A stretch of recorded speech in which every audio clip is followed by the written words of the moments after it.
జిల్లా కేంద్ర సహకార బ్యాంక్ అధ్యక్షుడు కామిరెడ్డి సత్యనారాయణ రెడ్డి ఆధ్వర్యంలో నాయుడుపేట పోలీస్ స్టేషన్ ముట్టడించారు.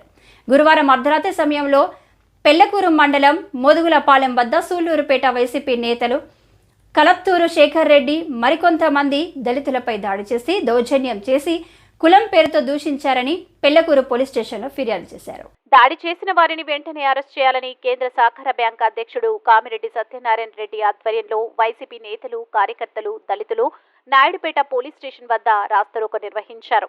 దీనితో డీఎస్పీ, సిఐలు భారీగా చేరుకుని సత్యనారాయణ రెడ్డికి కేసు నమోదు చేశాము, త్వరలో అరెస్ట్ చేస్తామని సర్ది చెప్పగా వారు నిరసన విరమించుకున్నారు. వైసీపీ పార్టీలో నేతల మధ్య వివాదం మరోసారి రోడ్డెక్కడంతో వైసీపీ శ్రేణులు అయోమయ పరిస్థితి నెలకొంది.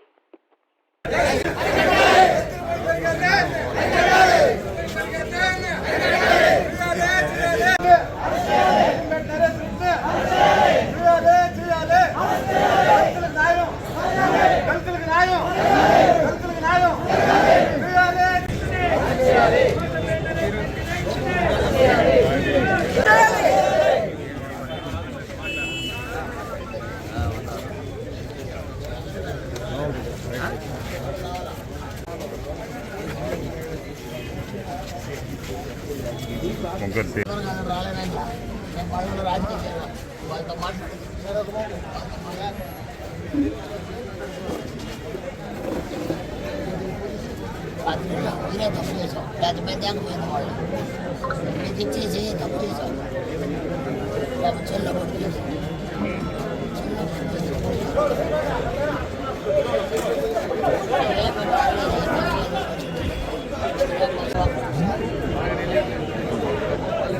జరగాల జరగ ఒళ్ళ పవర్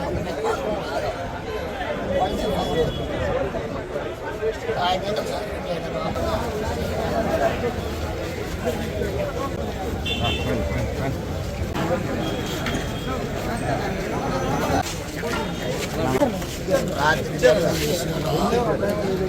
మా మాజీ ఎంపీటీసీ చెంబేడు వైఎస్ఆర్ కాంగ్రెస్ పార్టీ అధ్యక్షులు చిన్నాపత్తిన కృష్ణయ్య గారి మీద జరిగిన దాడిని తీవ్రంగా ఖండిస్తున్నాం. దళితులపై దాడి చేస్తే ఎంత వాడైనా శిక్ష అనుభవించాల్సిందే, తప్పదు శిక్ష. జగన్మోహన్ గారి ప్రభుత్వం దళితుల ప్రభుత్వం, పేద ప్రజల ప్రభుత్వం, బడుగు బలహీన వర్గాల ప్రభుత్వం. దళితుడికి అన్యాయం జరిగితే జగన్మోహన్ గారు నిద్రపోరు, ఖచ్చితంగా దళితుడికి న్యాయం జరుగుతుంది. ఎఫ్ఐఆర్ కట్టారు, మొత్తం 82 బాటిల్ సీజ్ అయినాయి, కారు సీజ్ అయింది, అరెస్ట్ కూడా చేసేదానికి పోతున్నారు. తొందరలో అరెస్ట్ చేసి వాళ్ళని